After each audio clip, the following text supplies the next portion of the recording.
So guys, here's the Evinrude Starflight project.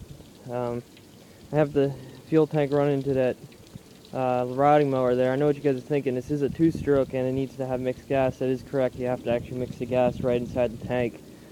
But that actually does have mixed gas in it. I accidentally dumped mixed gas in there as Pt.2 which you can use in marine oil. You can use in boats and stuff. So I'll give her a good prime, make sure she's primed up.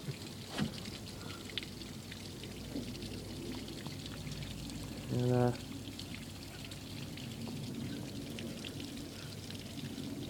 you can hear it flowing into the carbs. Seems like that's pretty good.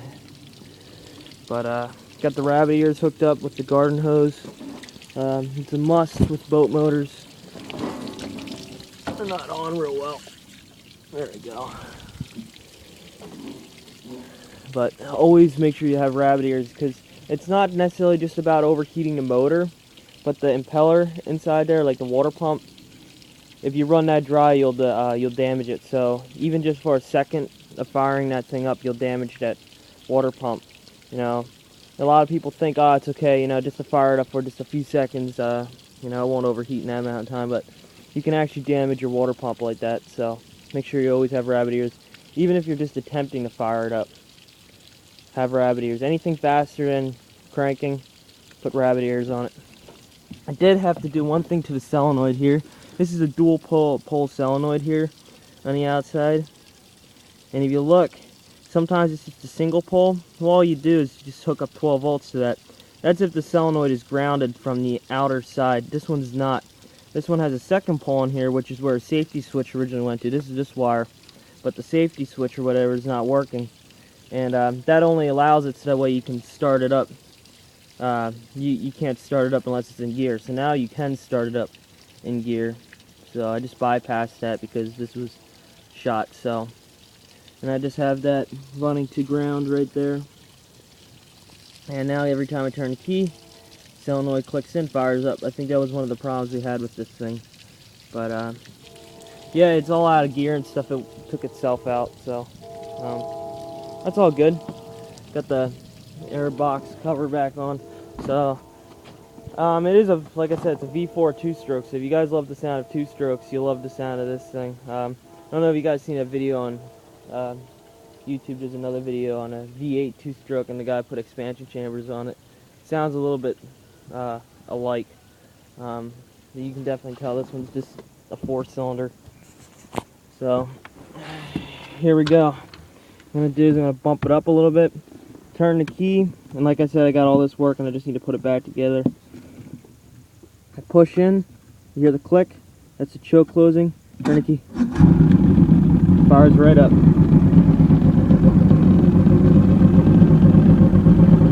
little bit of throttle.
enhances the ignition as I throttle up. So if you can hear, it doesn't rev up as high as when I rev it up from there. It's because it pulls this arm back and advances the ignition manually as it throttles up.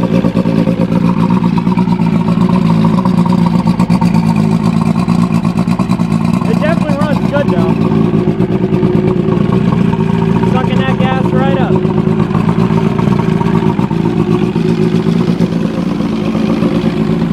Battery was a little low, so I had to boost it back. It does seem to charge the battery though. That's a good sign.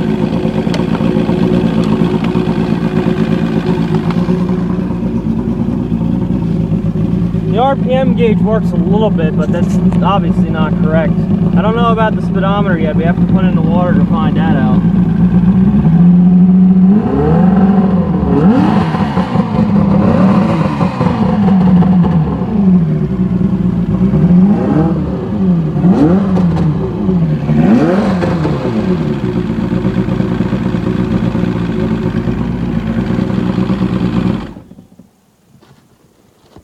So it's a big improvement. It runs great. It's awesome. Really badass sounding. Fortunately, when you put them in the water, they just sound annoying because it uses the water as a muffler. But when it's out of the water, whew, it sounds good. But yeah, this is I don't even know the year. It's 70s. Gotta look it up really. I haven't really taken a look at anything on it really. Just focused on getting it to run. So, alright, better shut the rabbit ears off and flood an entire yard. But you can definitely feel right out of these vents here, there's some hot water coming out, so it's going through the engine to cool it down.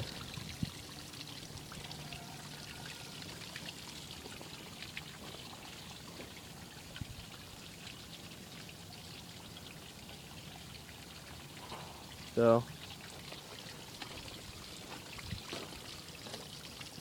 giving you a walk around of the motor. Sun's kind of glaring. I don't know how well you can see it all.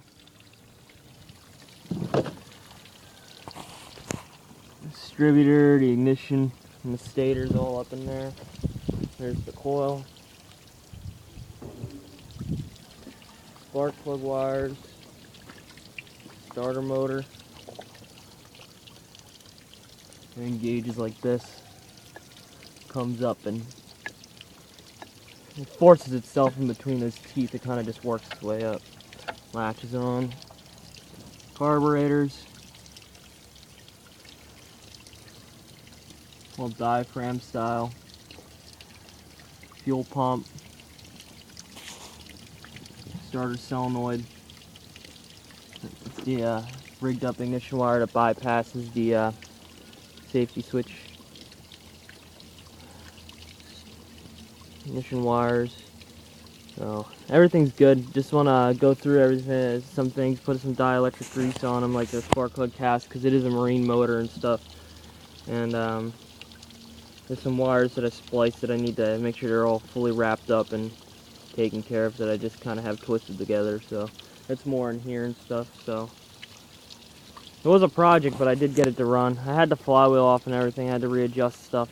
So, but it's all back together. It runs perfect. So. Just can't wait to take it out in the water and see. Oh yeah, it does go in and out of gear smoothly too. I didn't really show you, but the prop does spin. But whenever I turn the prop on, it just flings water everywhere. So I didn't really do it.